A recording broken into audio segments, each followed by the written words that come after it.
These are the commands, decrees, and laws the Lord your God directed me to teach you to observe in the land that you are crossing the Jordan to possess, so that you, your children, and their children after them may fear the Lord your God as long as you live, by keeping all his decrees and commands that I give you, and so that you may enjoy long life. Hear, O Israel, and be careful to obey, so that it may go well with you, and that you may increase greatly in the land, in a land flowing with milk and honey, just as the Lord, the God of your fathers, promised you. Hear, O Israel, the Lord our God, the Lord is one. Or the alternate potential translations are, the Lord our God is one Lord, or the Lord our God, the Lord is one, or the Lord is our God, the Lord alone. This is the Shema, or Shema, however you pronounce it. Love the Lord your God with all your heart, and with all your soul, and with all your strength. These commandments that I give you today are to be upon your hearts. Impress them on your children. Talk about them when you sit at home, and when you walk along the road. When you lie down, you go to bed that is, and when you get up, when you wake up in the morning. Now, these concepts here, this is another figure of speech idea. I think it's called a merism. I'm not sure if I'm pronouncing that correctly. The idea here is that you're taking two things and using those two things to kind of represent a whole host of things. So whether you're at home or on the road, so pretty much wherever you are, whether you go lie down in the evening or get up in the morning, so pretty much any time of day.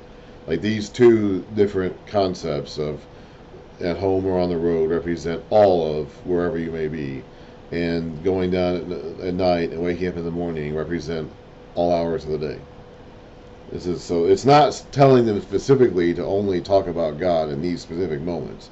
It's picking these two specific examples for time and place and saying that wherever you are, at whatever time it is, think about and talk about these things. Which is something that I think is important too, because as I've said before, my very first video, way back when I first started this, I was talking about daily devotionals, and I was saying that I think we as a church culture today have put a bit too much emphasis on these daily devotionals. This idea of getting like a 15-minute quiet time. You wake up in the morning, you sit down at your kitchen table, you have a Bible there, you have your coffee and your bagel, you read a chapter in the Bible, you pray about that chapter, ask God to help you apply the teaching of that chapter to your life that day, and then you go out and you go to work. That seems to be a lot of what we talk about when we talk about reading the Bible a day. That seems to be a lot of our. It's like, you got to do this. This has got to be a daily thing for you. This has got to be a daily quiet time, a daily habit. Make time every day to do this. And again, as I said from the beginning, I'm not against that per se, but I think that by making that our end goal and just kind of like leaving that as like, this is what you need to do to get close to God, or this is how you read the Bible, this is how you should absorb, this, by making that, and not really ever like going beyond that, like not ever really penetrating any deeper than that, or stretching any farther than that, or pushing ourselves any more than that, we kind of settle for that. And here, it's like, I don't think they're supposed to settle for just their 15-minute daily devotional in the morning. Like I said, this concept of merism, or whatever you call it, takes these examples of two things, and then those two things stand for the whole host of things. In this case, it's time and place. When you lie down in the evenings, when you go to bed, basically, and when you get up in the mornings, when you get up. You're not only supposed to talk about these things at these times. You're supposed to talk about these things all the time, all day long. When you're at home or when you're on the road, you're not only supposed to talk about these things when you're at home or on the road. No matter, that's a place situation. These two things about place stand for all place. It's like wherever you are, in any place you may be, talk about these things. Any time of day, not just the evening and not just in the morning, talk about these things. But again, I think we settle for like our 15-minute daily quiet time. Maybe one in the evening too when we go to bed. Some people might do that as well. And I think we kind of like say, okay, like that's it. Like that's sufficient. That's what we need to do. I've done what I need to do. And then we do that for a while, and we kind of wonder why we're stuck. We wonder why we're not developing any further, and then we get confused about why our knowledge and our discipleship isn't growing. So I just think that's something that we need to really pay. And that's not, I think, how they were supposed to do it. Okay, these two examples here that Moses gives of the time and place aren't supposed to be limited to just those instances. It's supposed to be representative of everything, every minute of every hour of the day, every time you're awake, even when you're asleep. One of the things I like to do is go to bed thinking about this stuff, so my mind thinks about it all night long. So all hours of the day, or any place you may be, whether it's at home or on the road or on the job or in the field or wherever it may be. Tie them as symbols on your hands and bind them on your foreheads. Write them on the door frames of your houses and on your gates. And again, I don't know if he meant to do that literally in the sense of these are the two things you need to do. Just like the times and places a moment ago. I don't think he's necessarily saying these are the exact times when you should be doing this. I don't think he's necessarily saying that these are the exact ways you should be remembering this by tying them on these little boxes or something that you put on your hands and forehead. I think by being too literal about that or being too exact about that, we kind of like miss the greater point. Now, Christians today don't do that, but I do believe some of the Orthodox Jews still wear their phylacteries or whatever it is to this day. When the Lord your God brings you into the land he swore to your fathers, to Abraham, Isaac, and Jacob, to give you, a land with large, flourishing cities that you did not build, houses filled with all kinds of good things that you did not provide, wells you did not dig, and vineyards and olive groves you did not plant, then when you eat and are satisfied, be careful that you do not forget the Lord, who brought you out of Egypt, out of the land of slavery. It's easy to forget God in the good times. It's easy to forget God in the bad times too. We saw them in the bad times on their way out of Egypt and in the desert. Those weren't good times. Those weren't fun times. They forgot God then too. They got angry at God constantly in those days. But it's also easy to forget God in the good times. So whether it's bad times or good times, it's easy to forget God. And that's something you just constantly got to guard against. Fear the Lord your God. Serve him only and take your oaths in his name. Do not follow other gods, the gods of the peoples around you. For the Lord your God, who is among you, is a jealous God, and his anger will burn against you, and he will destroy you from the face of the land. Do not test the Lord your God as you did at Massah. Be sure to keep the commands of the Lord your God and the stipulations and decrees he has given you. Do what is right and good in the Lord's sight, so that it may go well with you, and you may go in and take over the good land the Lord promised on oath to your forefathers, thrusting out all your enemies before you, as the Lord has said. In the future, when your son asks you, what is the meaning of the stipulations, decrees, and laws the Lord our God has commanded us? Tell him, we were slaves of Pharaoh in Egypt, but the Lord brought us out of Egypt with a mighty hand. Before our eyes the Lord sent miraculous signs and wonders, great and terrible, upon Egypt and Pharaoh and his whole household. So before our eyes, they are meant to be seen. They are meant to be proof. But he brought us out from there to bring us in, and he gave us the land that he promised on oath to our forefathers. The Lord commanded us to obey all these decrees, and to fear the Lord our God, so that we may always prosper and be kept alive, as is the case today. And if we are careful to obey all this law before the Lord our God, as he has commanded us, then that will be our righteousness. We can't produce righteousness in and ourselves. We can have it credited to us as righteousness by being faithful to God, as we've seen that since Abraham, being credited with righteousness. But in ourselves, we can't produce our own righteousness. When the Lord your God brings you into the land you are entering to possess, and drives out before you many nations, the Hittites, the Girgashites, the Amorites, the Canaanites, the Perizzites, the Hivites, and the Jebusites, 7 nations larger and stronger than you. Now, have you noticed how we're mentioning that over and over again here in our farewell address? As Moses is ready to die and the people are going to go on without him. He's mentioned this over and over again. It's back in Genesis where he wrote the promises to Abraham, Isaac, and Jacob in Genesis. How many times did God specifically say, I'm going to give you this land? And Moses is reading this out loud to the people. He's speaking this out. This is his farewell speech. I don't know if he wrote this down ahead of time and read off a scroll as he was reading it, or what, or someone was writing it down as he was speaking. I'm not really clear on how they did it, but whatever it is, he's speaking this out loud to the people. Whether he's reading off a scroll that he's already written, or he's just speaking impromptu and someone else is writing it down, or whatever, I don't know. But think about over and over again, he's mentioning the Lord your God promised to give you this land. In Genesis, when he was talking about it in the future sense, he was writing the history, and think about how when he was reading, because he would have read that out loud to the people too. We don't have a record of him specifically doing that, but we know he would have at some point. And think about how many times he would have emphasized as he read that out loud, this land is your land. When he spoke those promises to Abraham, Isaac, and Jacob, and Moses would have been reading, or the priest, or whoever would have been reading those sections out loud in front of the people.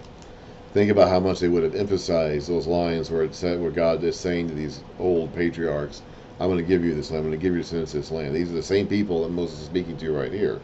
And he's still emphasizing that over and over and over again.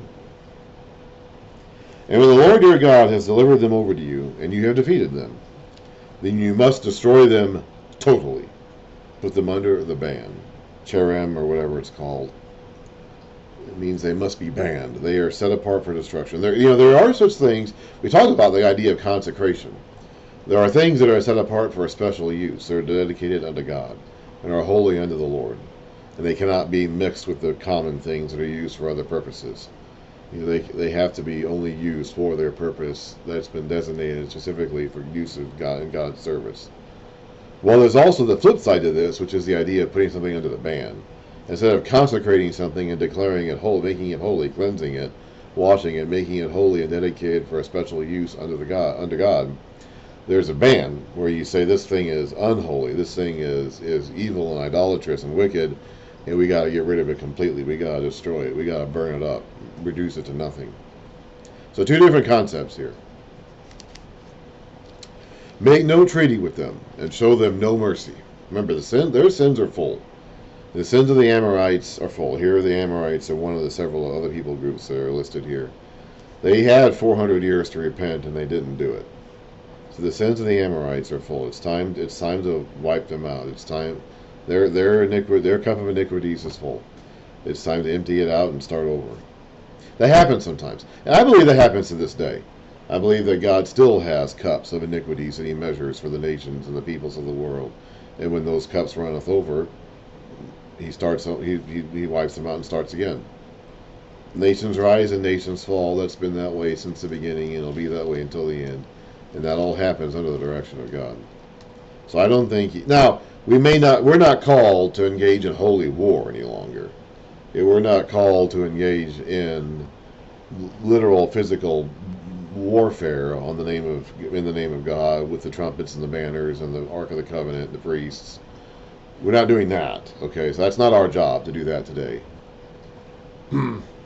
But God is still in charge of the rise and fall of nations, and I believe he still gives nations time to repent, and still has cups of iniquities that he measures, and when they're full, he empties that cup out and starts over with a new nation. I still believe he does that. I believe he still does that to this day. So make no treaty with them and show them no mercy. Do not intermarry with them. We already saw an example of that in Numbers when the Midianite and Moabite women tried to seduce Israel. And so they took vengeance upon the Midianites for doing that and slaughtered all the women who partook in that. So we're not supposed to mingle these things. We're not supposed to mingle with the idolaters and the sexually immoral and all that other stuff. Do not give your daughters to their sons or take their daughters for your sons, for they will turn your sons away from following me to serve other gods. And the Lord's anger will burn against you and will quickly destroy you. And we're going to see that happen. This is what you are to do to them. Break down their altars. Smash their sacred stones. Those are their idols.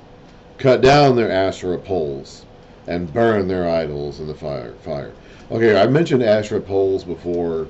I'm going to mention them again here. An Asherah pole was basically a tree or a stick figure of some kind that was carved in the image of the goddess Asherah. throughout this region, there was and they had different names in different places, but pretty consistently in this region, you're going to have the idea of a main male deity and a main female deity. The female deity is here in this case. We're using the word Asherah. Some of them, in some cultures, it's Astarte, or I think in Mesopotamia it's Inanna or Iana or something.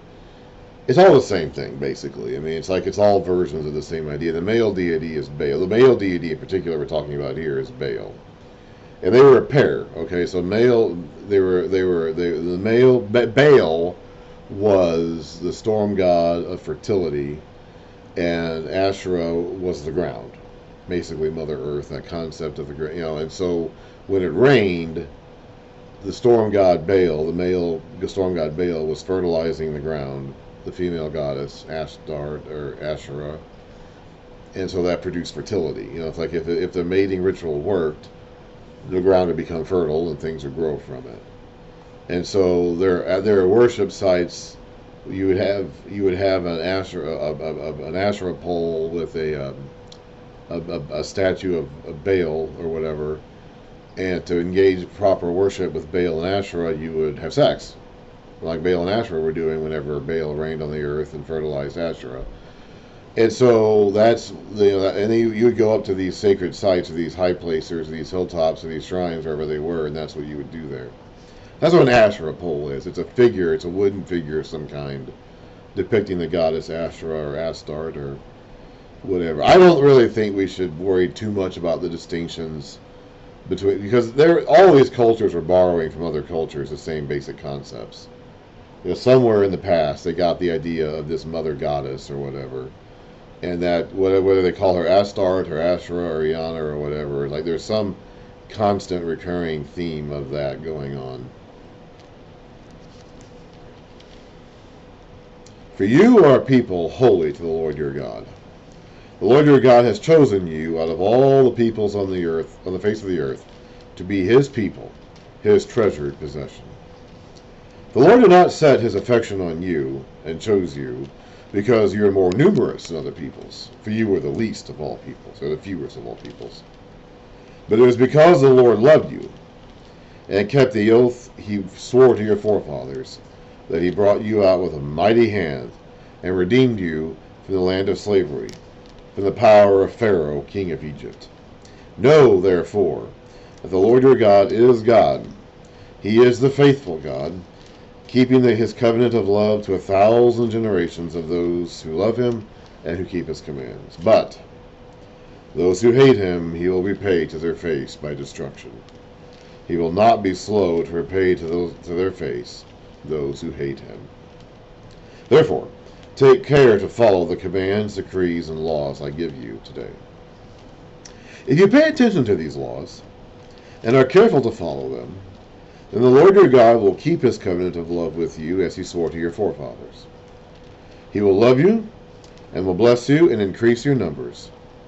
He will bless the fruit of your womb, the crops of your land, your grain, new wine and oil, the calves of your herds, and the lambs of the flocks in the land that he swore to your forefathers to give you.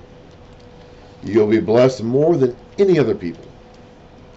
None of your men or women will be childless, nor any of your livestock without young. The Lord will keep you free from every disease. Now, see, today we plan our families. We want to have one kid, maybe two, and that's all. Back in those days, the idea of like limiting the number of children you have they wouldn't even thought of it. Like, it would have been the strangest. If you had suggested the idea of like limiting yourself to like 2 kids, like that would have been just the strangest thing they would have ever heard of. The whole idea was to pump out as many kids as possible, as quickly as possible. You wanted sons, you wanted descendants, you wanted people to help you do the work, for one thing.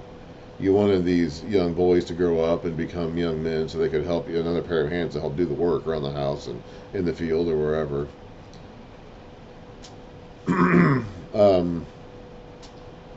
But you also wanted them to carry on your name. You wanted them to carry on the family name. We've already read just how important that family name was to these people. The tribal name, the tribal inheritance, keeping that family line going, keeping that tribal inheritance going was the most important thing to them. So the idea of like deliberately limiting your offspring to like two kids per household would have just been the strangest thing they would have ever heard of. Nowadays, women spend most of their lives trying to avoid getting pregnant, for example. In this day and time, the idea of a woman trying to, spend her life avoiding getting pregnant, except for the one or two kids she wants to have, would have just been, again, the strangest thing any of them would have ever heard of. The whole idea was that you wanted to pump out these kids as quickly as possible, so you have as many of them as you can get. So if you didn't have them, if it was slow, or if you weren't getting the rate of reproduction that you wanted, that would have been seen as a problem. The Lord will keep you free from every disease. He will not inflict on you the horrible diseases you knew in Egypt, but he will inflict them on all those who hate you. You must destroy all the peoples the Lord your God gives over to you. Do not look on them with pity, and do not serve their gods, for that will be a snare to you. It'll be like a trap, getting stuck in a trap. Like when you're hunting an animal and you set a trap and the animal is stuck in the trap and it's just helpless there waiting for you to come kill it. That's what this snare is. It's going to trap you, it's going to grab you by the legs, it's going to break your legs, it's going to hold you there until something comes along and kills you. You may say to yourselves, these nations are stronger than we are. How can we drive them out? They've been wondering this for 40 years. Okay, they didn't believe they could do it 40 years ago when they were there. Even after they took Og and Sihon's kingdoms, some of them were still saying, well, don't make us go across the river. We're fine where we are. Like, this has been a problem for them from the beginning. And remember, going all the way back to the beginning of Exodus, the whole reason why the Pharaoh of the time, probably Sesostris III most likely, enslaved them in the first place was because he was afraid, or at least the reason why he gave, was that he was afraid that they would side with their enemies in case their enemies came and attacked them on their borders. That was not going to happen. That was not a legitimate concern for that Pharaoh, Sesostris III, or whoever it may have been. That was not a legitimate concern. They were not going to do that. This was not a warfaring people, and they were not going to take up arms against Egypt.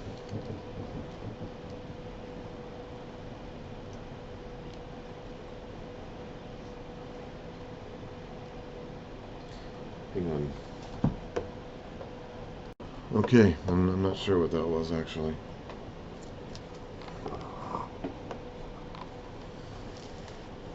I'm not sure. But do not be afraid of them. Remember well what the Lord your God did to Pharaoh and to all of Egypt. You saw with your own eyes the great trials, the miraculous signs and wonders, the mighty hand and outstretched arm with which the Lord your God brought you out. The Lord your God will do the same to all the peoples you now fear.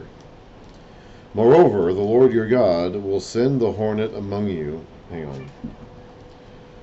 The Lord your God will send the hornet amongst them, even until even the survivors who hide from you have perished. I don't know if that means a literal hornet or just something he's going to do. Do not be terrified by them. For the Lord your God who is among you is a great and awesome God. The Lord your God will drive out these nations before you, little by little, so not all at once. We're going to do this step by step. The controlled conquest. Ever heard of a controlled burn or a controlled fire or a controlled flood? If you sink a ship intentionally and do it in a controlled fashion, or you burn a section of forest or whatever in a controlled way, it's going to be a controlled conquest. We're not going to do it all at once. You will not be allowed to eliminate them all at once, or the wild animals will multiply around you. So they're not going to be able to do it all at once. If they did all at once, they would be creating more problems than they're solving. They wouldn't be able to handle that. One of the things that I think can sometimes, I don't know if this is really a problem today with COVID especially, but in the past, and especially like in the 90s and the 2000s, the last decade of the 20th century, and the first decade so far of the 21st century, I think one of the problems the church in America had, the Western church in America had, was that we became very, very, very, very focused on growth. Just the idea of just constant growth. Very business-like, very business-oriented. There was a lot of overlap between the church and business at that time, so it makes sense. And I'm sorry, I'm distracted by something that's going on over there. And the evangelical movement became like very growth oriented. I think more so than it probably should have been. Jesus does tell us to go make disciples. But I think we put that second, there's two kinds of fruit that are produced in the disciples' life. The fruits of the Spirit, which Paul talks about in Galatians 5. Love, joy, peace, patience, kindness, goodness, gentleness, faithfulness, and self-control. Those are inner qualities that manifest in our lives when we are following God and we are indwelt by the Spirit and being led by the Spirit. And then the second kind of fruit, which is the fruit that of reproducing other disciples. I think the first kind of fruit has to happen before the second kind of fruit. I think the fruits of the Spirit or the inner qualities that manifest in our lives while we're led by the Spirit have to happen before the second kind of fruit can grow. But we put emphasis on the second kind of fruit and put that first, and that messed it up. I think that created a crop of bad fruit, which is what largely, I think, is what has led us to our current predicament today. And I think part of the problem is that we weren't paying attention to stuff like this, or even God says, we're going to do this step by step. We're not going to do this all at once. You're not going to be able to take all this land at once. That's going to be too much for you. We're going to do this a bit at a time. And I think that we have kind of abandoned a lot of that because, again, we were in a rush for members, a rush for baptisms, a rush for disciples. The mega church movement that grew up in the 20th century, I think, really poisoned a lot of our plans and strategies about this sort of thing. And so we focus on getting that second kind of fruit first because we wanted the big crowds, we wanted the big churches, and we weren't producing the first fruit before the second fruit, and then that produced a crop of bad fruit. But here we see God saying that we're going to do this in a controlled way. We're going to do this little by little, step by step, town by town, region by region. We're not going to do this all at once. You don't have the resources for that. You don't have the capability for that. That would be too much for you. We're going to do this. I'm going to give you what you can handle when you can handle it. And we're going to do this piece by piece.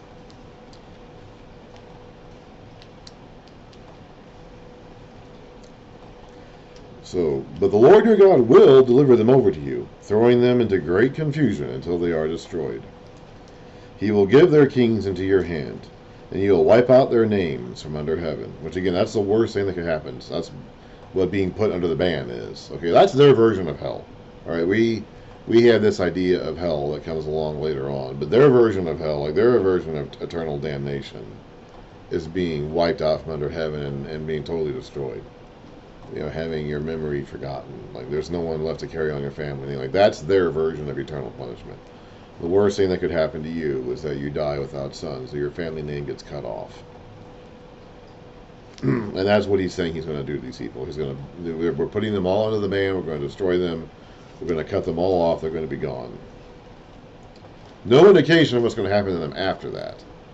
No indication of them living in an eternal state of suffering in spirit form somewhere. No indication of that whatsoever.